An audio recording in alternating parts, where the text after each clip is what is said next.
Hi, how you doing today? This is Old Dad at Old Dad Discovers, and it's Sunday night here in Vietnam. And tonight will be tonight will be the start of the Sunday, the first Sunday of the NFL. There were previous games on Thursday night, or what would have been Friday morning here, and Saturday morning. Which would have corresponded to Thursday night in the US and Friday night in the US. And so we're getting ready for the first Sunday of week one of the NFL season. And so I just wanted to share with you because I hadn't updated anything because I've been so busy with my PhD studies this weekend and writing the introduction to my PhD dissertation that I haven't been able to do a proper update, especially on the fantasy football snake draft that I did on Thursday with some pals back in the US. This is the league where I won the championship last year, and so I'm back to defend it. And I picked out of the second slot, so it's kind of random. You find out 30 minutes before the draft of when you actually select. So I was hoping to get somewhere in the middle, but being in the second spot, I got to kind of pick a star running back or star receiver. I really wanted Bijan Robinson, but he was selected in the number one slot. So I ended up taking, and this is my team, I ended up taking Jameer Gibbs, who is the third year back from the Detroit Lions. I had the option of either going with a top wide receiver like Jamar Chase or going with Justin Jefferson or even a CD Lamb, wide receiver for the Cowboys.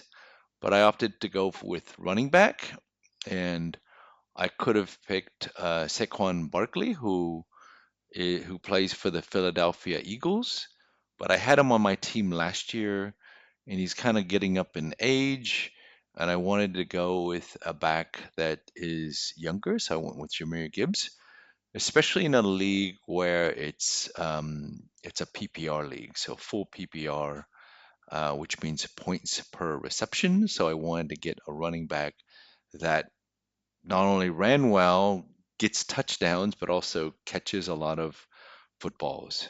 And so out of those running backs, Jameer Gibbs was the choice.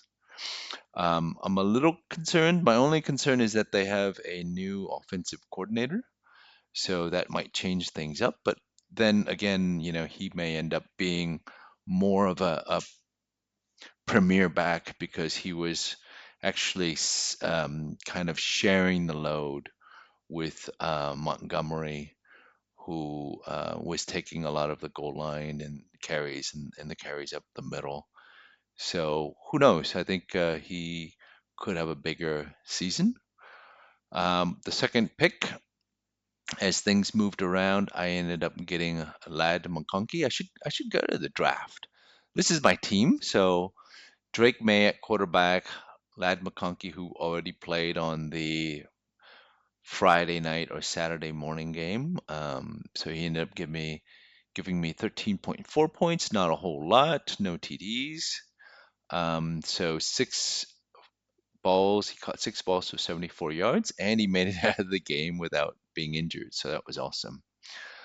I have Mecca Ekbuka, who is a rookie wide receiver for the Tampa Bay Buccaneers, and he um, he is from Ohio State, so he's a highly revered receiver. Jameer Gibbs I already mentioned. I have Chuba Hubbard, who is an up and coming running back. He kind of had a breakout year last year playing for the Carolina Panthers, and they've got a new coach who was the offensive coordinator, I believe, from Tampa Bay, who gets the running back involved in pass catching, so he can get a lot more balls. Brock Bowers is obviously a second year tight end who had an amazing year as a rookie, for the Las Vegas Raiders. Ricky Pearsall, a Niner, all right. So he's the kind of starting wide receiver playing out of the slot for the San Francisco 49ers. And since they're quite depleted at wide receiver, and he catches a lot of balls playing in the slot, so good for PPR leagues.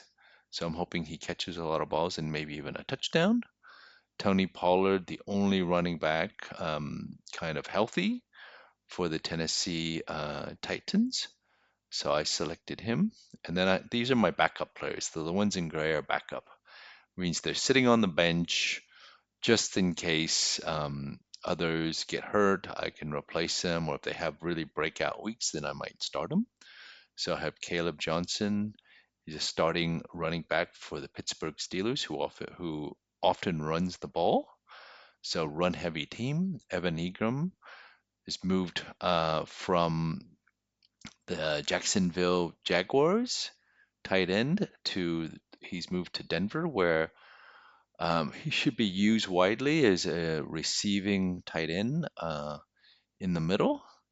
So he will actually have a lot of value, adding uh, a providing a target for Bo Nix in his second year in Denver.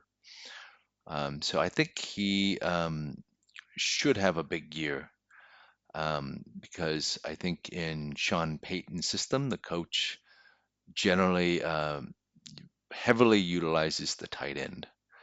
Michael Pittman, starting wide receiver for the Indianapolis Colts. He's coming back from a back injury that really hampered him, so he has potential to retake the number one role, especially given that they have a quarterback from the New York Giants who um, it's kind of his, he didn't do too well for the Giants.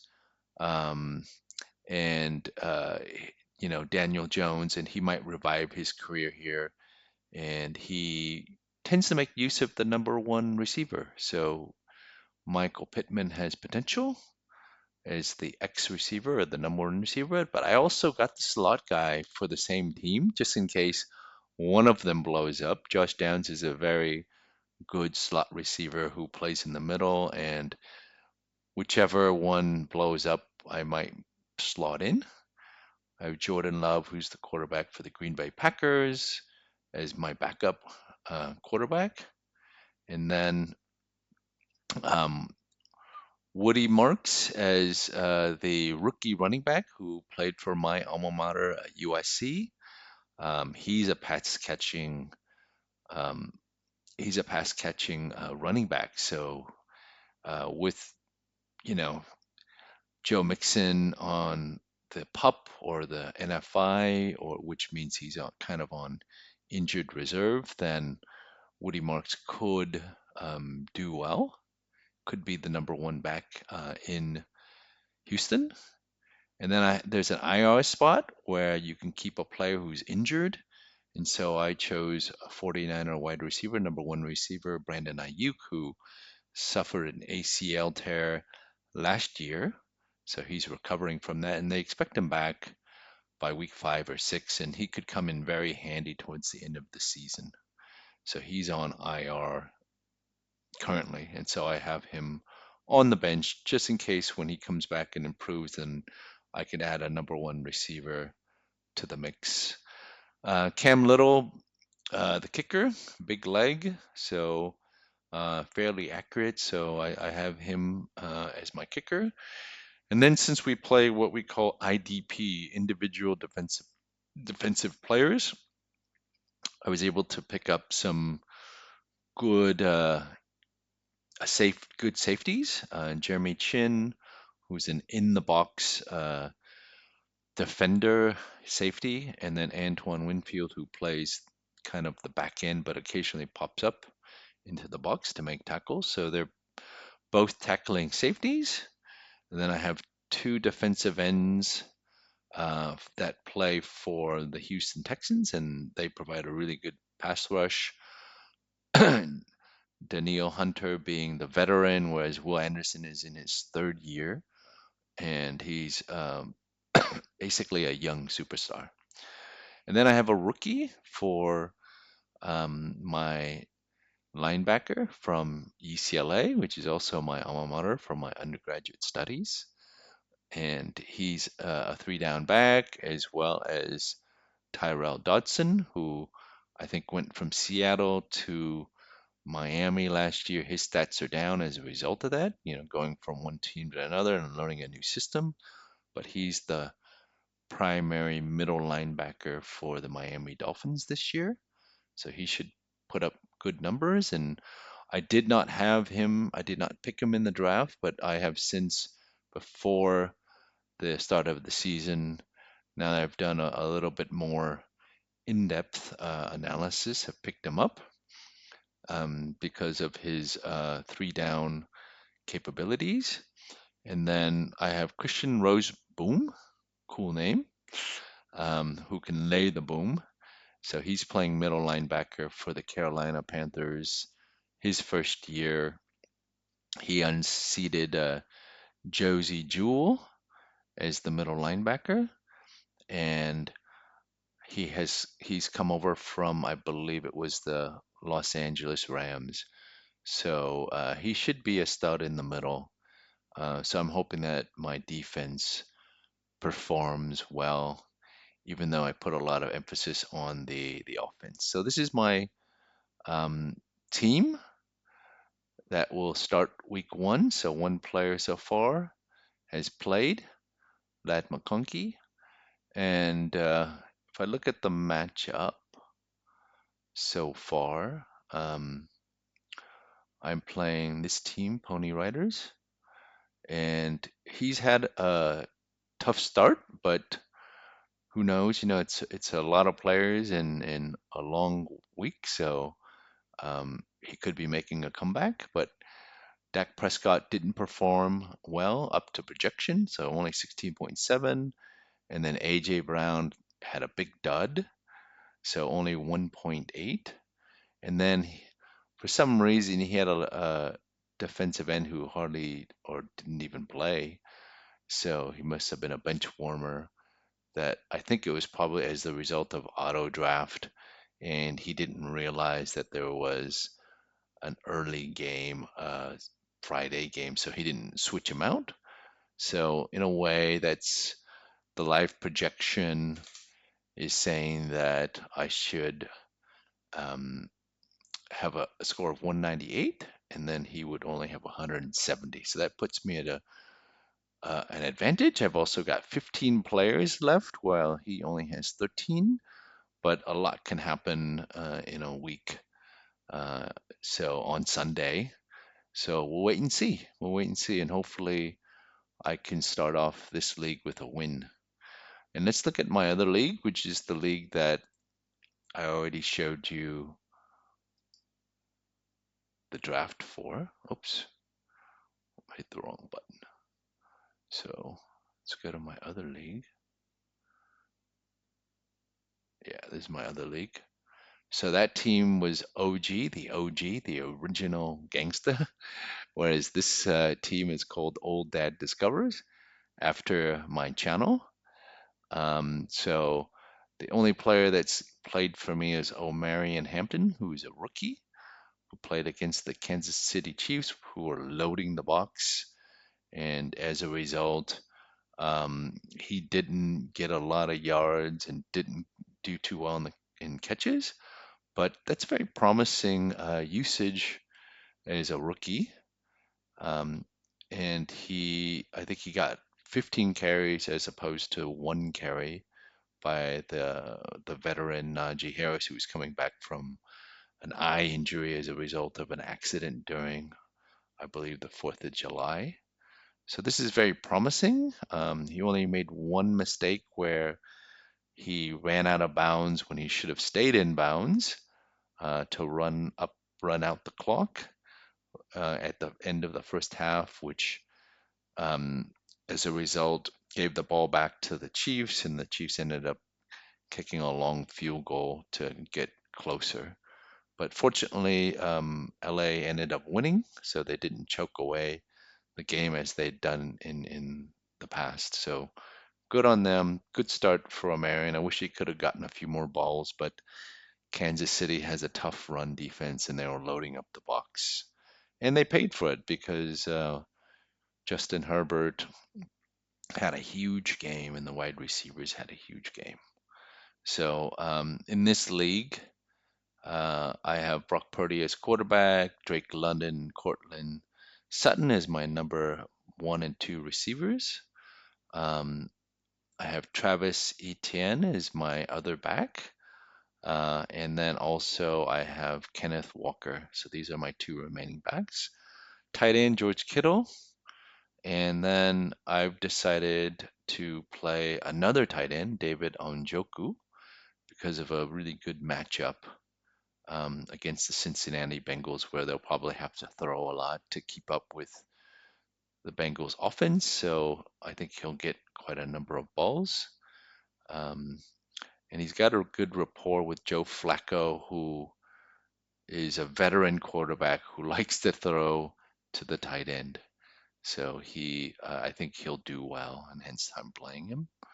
I've got Michael Pittman again on the bench, number one receiver for the Indianapolis Colts. Hopes he has a good season, and he's over his back injury. Rome Odunze, a second year player for the Chicago Bears, who went to school at Washington and played for Washington Huskies. And he's a big-bodied receiver who should do well this season. Caleb Johnson, you see a lot of similarities between my two teams, even though the draft was done very differently. But he's the starting running back for the Pittsburgh Steelers, and this particular league doesn't reward PPR as greatly as the other. You only get a half a point for a catch instead of one, as in my full PPR league. So this favors the running back who runs the ball, gets yardage, and also gets touchdowns. So he should be the goal line back. And then Keenan Allen, who's the old vet who plays for the LA Chargers, he did really well. 16.3 points is nothing to laugh at. 7 catches for 68 yards and 1 touchdown. And since he's not the focal point of this, receiving core anymore, he's probably guarded by the third corner, which nobody can cover him because he's such a great route runner. So hence he did really well. I should have played him, but anyways, hindsight is 2020. At least I know I have another very capable wide receiver on my bench that I can play. And then I have Cam Scatabo, who is a rookie running back out of Arizona State, and he's playing for the New York Giants. And I think he's one Tyrone Tracy fumble away, who has a tendency to fumble. Good back, but always fumbles. So Cam Scatabo is one fumble away from probably getting in the starting lineup. He was, I think, sat out most of training camp and preseason because of a hamstring injury, but now he's back and obviously getting ready for week one. So hopefully he gets a few carries and shines. And, I've just got him in the wings in case he becomes the number one running back. And then I chose to go with the San Francisco 49ers defense, who's playing up in Seattle. The big thing here why I chose San Francisco, although I didn't draft them, is the fact that Robert Saleh, their former defensive coordinator who went off to head coach for the New York Giants, is back in San Francisco as the D coordinator, and he's fantastic. And so I think he's going to rally the troops and have them perform quite well. At least that's what I'm hoping. But a lot of young players on the defensive side, but they've got a lot of speed and they're not afraid to hit. So I think I hope they score really well for me. So the matchup is looking like this. I'm playing against, I believe it's Cable's team. So obviously Jalen Hurts did really well for him in terms of points, but AJ Brown underperformed, only 1.3, even though he's projected to get 12.67. And same thing with Devonta Smith for the Philadelphia Eagles, only 3.1 out of 11.68 projected. So right now, in terms of the live projection, 102.36. So if my team does that and his team doesn't do as well, then he's only got 91.43 projection. So we'll wait and see. But I've got 8 remaining players left, whereas he has 6 remaining players. So this is exciting. This is week 1. I think I've got a pretty decent team, and I hope they perform as projected. So that's my lineup. This is my short little break from my PhD to give you an update on that. And I'll probably follow up uh, after week 1 to share with you the results of week 1, okay, and how my team did. All right, so I wish I could do my normal walk and talks or my normal podcasts, but uh, the next couple of weeks is me preparing for a PhD presentation. It's just a work in progress, but I really need to update the panel on my progress. And although the progress has been little in terms of actual writing, I've actually, I think, made major progress on just getting the structure of the dissertation down. So then my next 6 months will be just spent on writing and really knocking out a really good draft. So I feel real positive about this, where I am in terms of my thinking. And as my supervisors have said, now the next step is to get it all down on the page so it can be evaluated and solid feedback can be given. So that's going to be my mission in the next 6 months. So thank you. Thank you for joining me.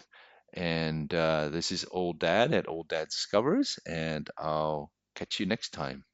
Cheers. Bye bye. Thank you for watching. Don't forget to like, subscribe, and share. Old Dad Discovers.